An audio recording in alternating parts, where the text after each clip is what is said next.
Hi, guys. Welcome back to another episode of Invaluable Grace.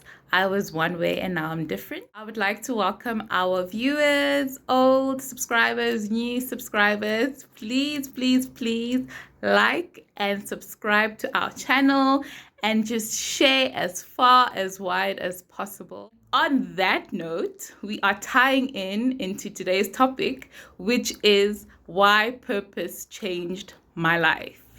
Why purpose changed my life. I think the word purpose here is something that we can disregard when it comes to us. I think it is such an understated, underrated word that we don't fully understand the purpose of the word purpose. It is so important, it is so key to everything we see around us.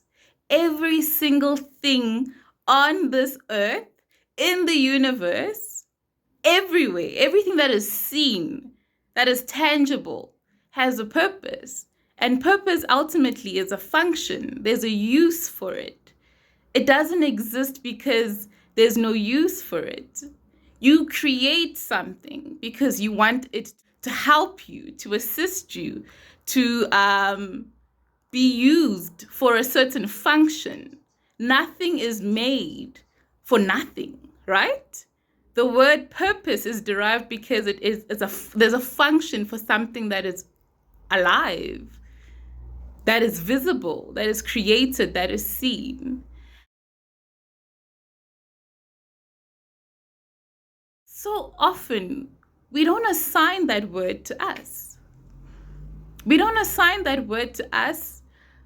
And the reason I say this because I lived a life where I believed wholeheartedly. It didn't matter how many times my mother, my sister, my family, my colleagues, my friends would motivate and tell me how great of a person I am, how good I am at this, how valuable I am at that.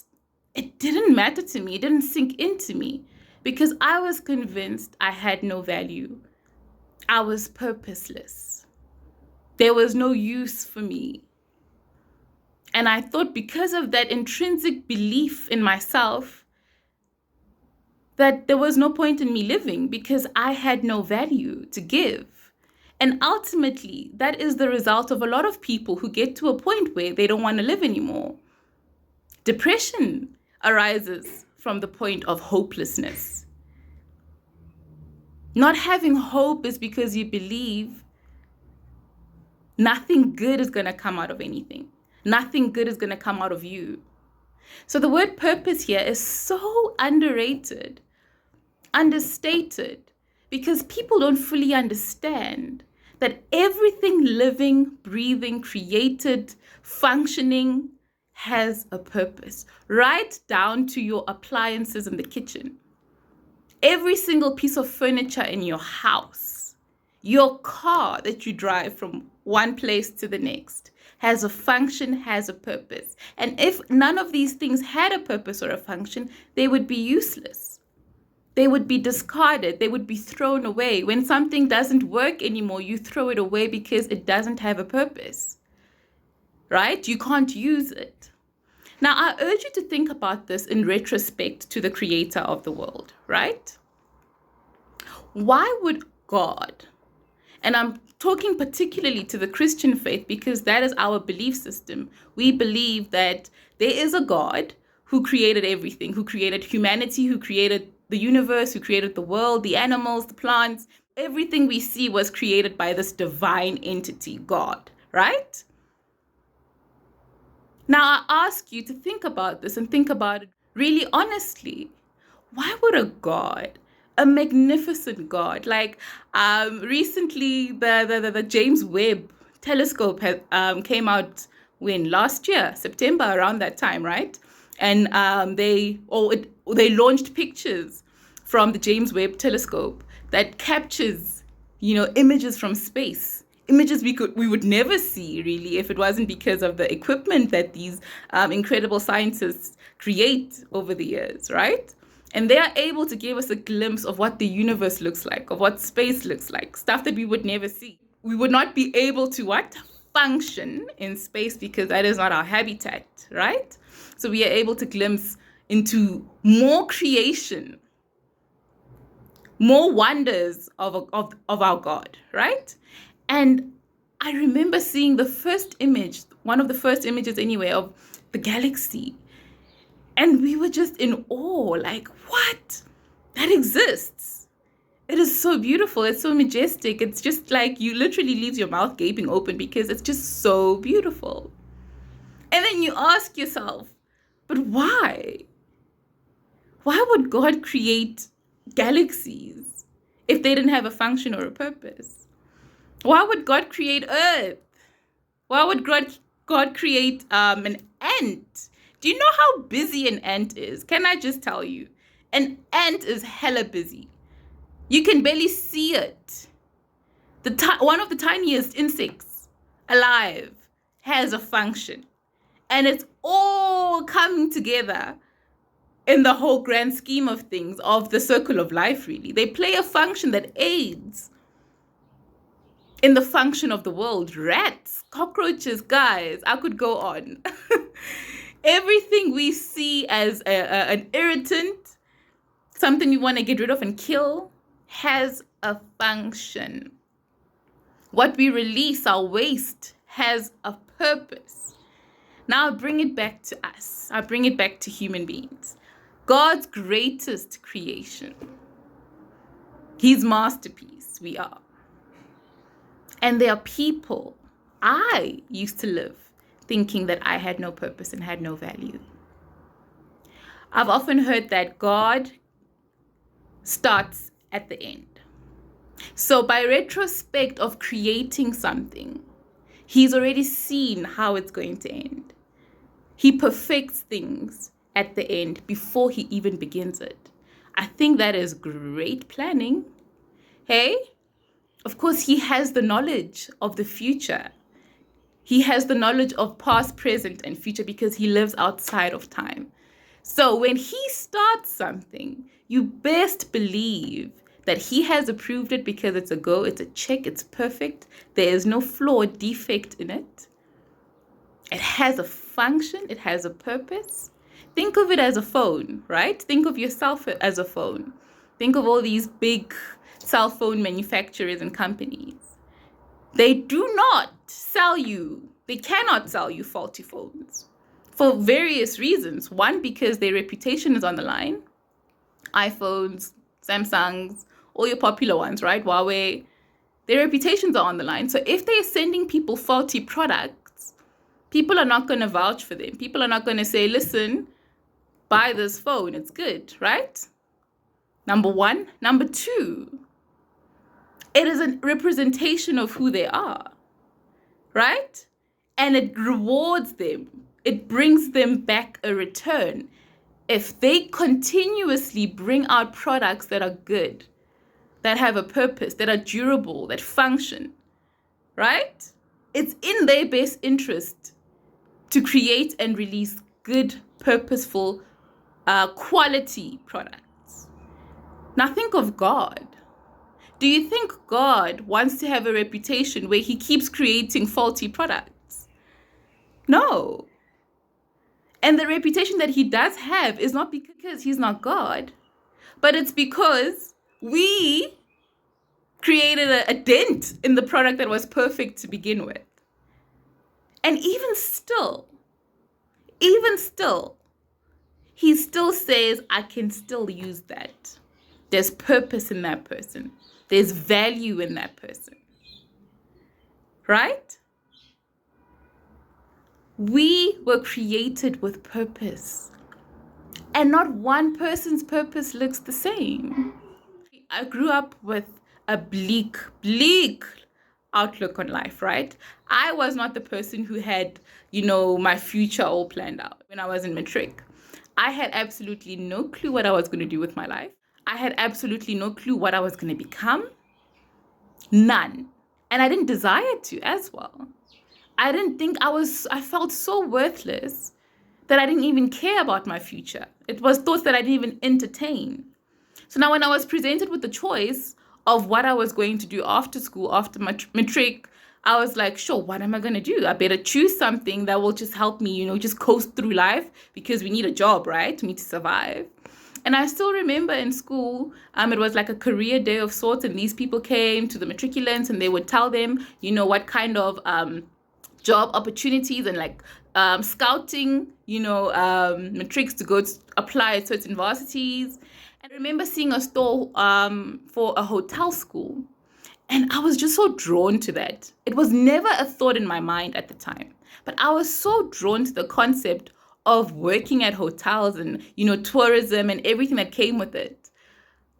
And I remember going and applying, and I went home and I was like, this is what I want to do. This is what I want to do.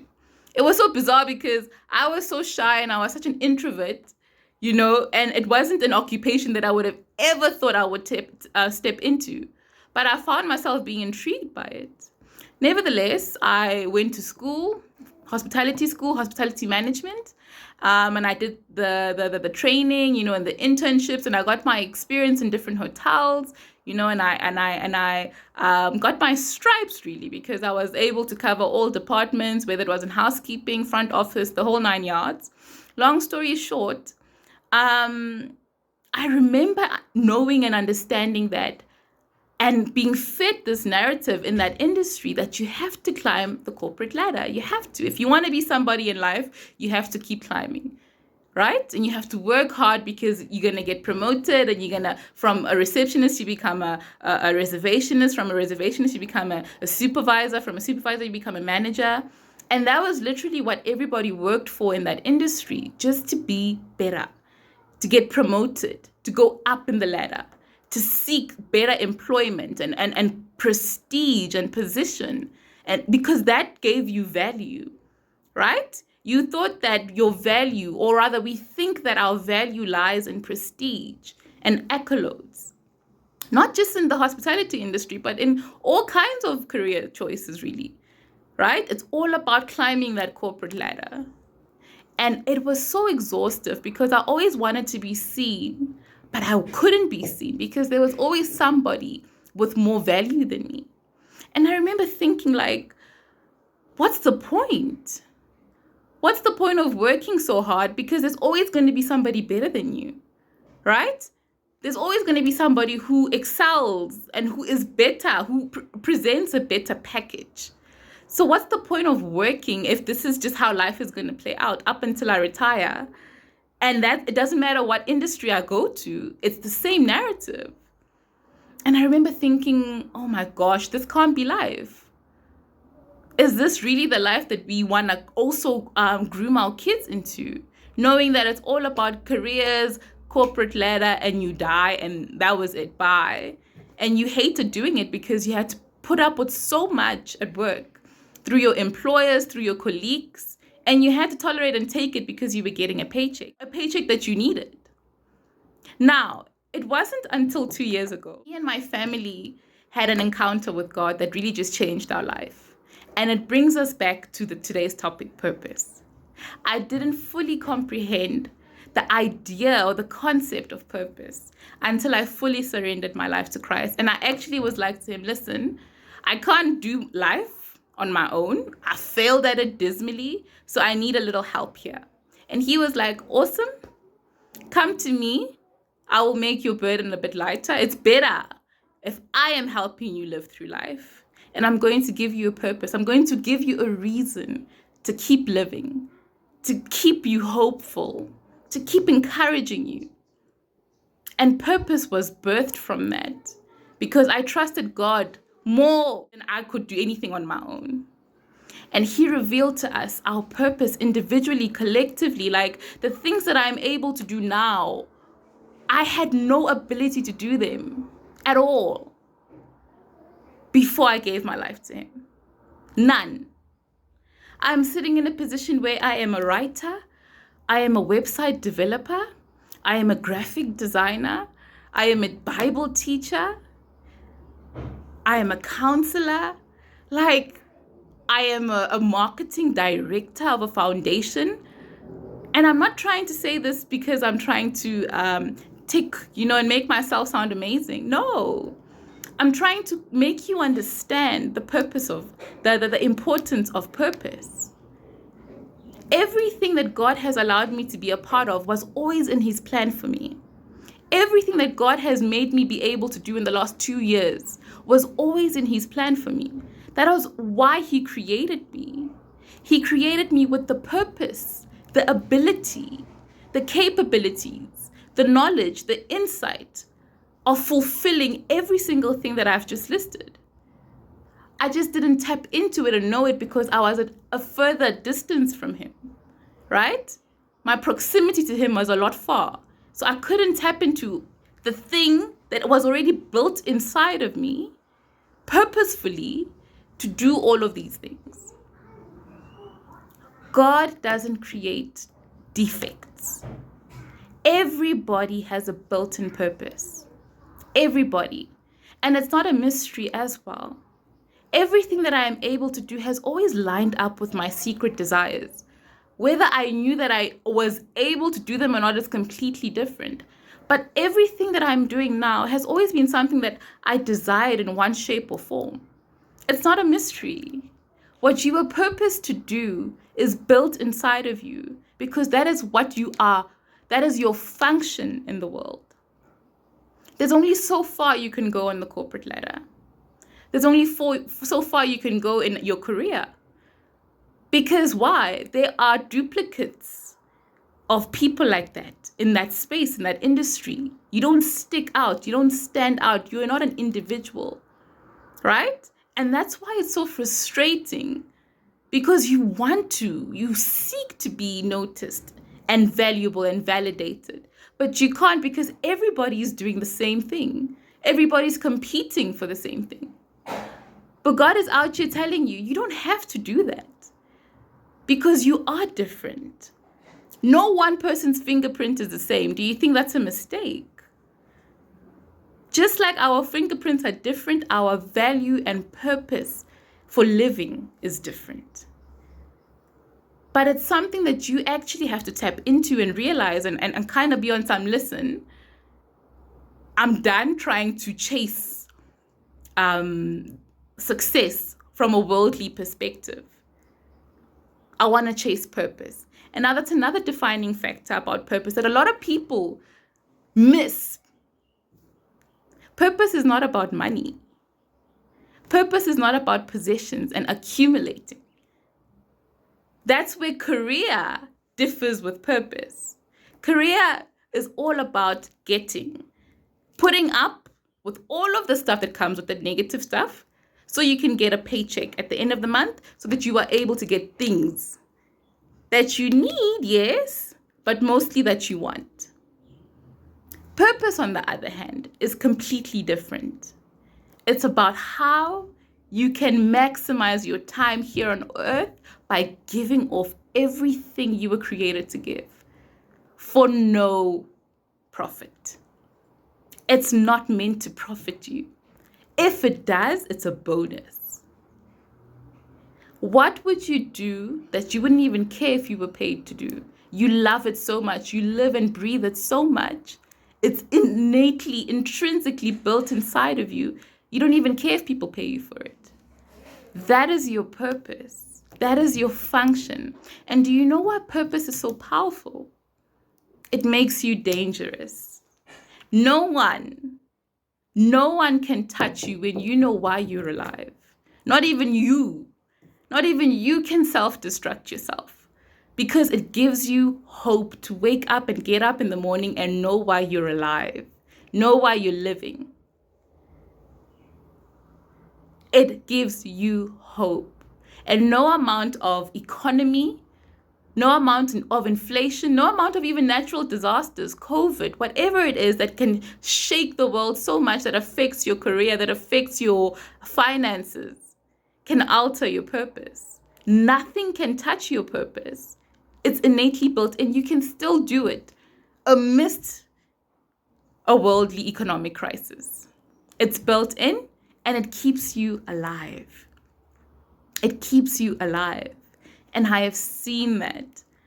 A day cannot go by unless I fulfill my purpose. And it comes in many different forms. There's not just one abstract way to it. You give off of your purpose in so many different ways. My days are filled up because I know what I'm living for now. Instead of just being this miserable, bitter human being who just wants to end it all because I think I don't have a function. We are all built with a function. There is a reason we are all alive. There is a reason. In my previous video, I told you that no person is meant to be a follower. No. Because you all have a different function on this earth, and we all need each other's function. That's the beauty about how God operates as well. It's not an isolated function. It benefits one another. I need your function, you need my function, and that's how we just build each other as a community. But also that eliminates competition, that eliminates bitterness and jealousy, because it's meant to look different. My purpose is not meant to look like yours, and vice versa. Me and my family complement each other so much because we each have a different function and a role to play in the purpose of the ministry that God has allowed us to build. We're not stepping on each other's toes trying to compete. And that's what makes God such a perfect God, because he took everything into consideration. It's not imbalanced with God. You don't get born into power and then some people don't. You don't get born into money and some people don't. It's fair. It's even. Everybody has a chance. The problem is, do we take the opportunities that are presented to us? Because we all are given fair opportunities and choices in life. And I almost nearly missed mine. If I continued to be stubborn and prideful, I could have missed it. I could have missed the opportunity to be purposeful, not only for myself and my family, to those around me, but most importantly to God. And that is not a wasted opportunity you want to take.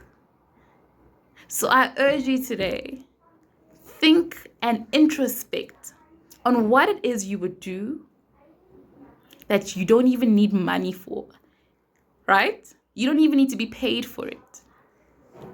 It's right there. You possess it. And you can start exactly where you are. It took me almost a year and a half to build my company. I started with nothing. I didn't even envision it would be where it is today. But the fact that I actually started where I was, one step at a time, it basically attracted the progress that I'm at right now. And that's just how God wants us to operate. Don't wait for these big signs in the sky. Don't wait for these $1 million deals. Don't wait for money to fall out of the sky. Don't wait for connections. No. You are built already with you like a phone, right? The manufacturer illustration I mentioned earlier. You're the phone, right? And you are packaged inside a box with earphones, with the charger, with the handbook. It's all there. You have everything you need to be successful and to be purposeful and to be effective. You just need to line up with the correct source. And that is the person who made you with the exact purpose that you possess. So if there's anything I urge you to do, more than anything, is to find the purpose for living. It changes the game completely. It changes the game completely. Nobody can tell you anything, nothing, and no one can shake you, because you know why you wake up every single morning. And that gives you hope. Be a blessing, guys. Bye.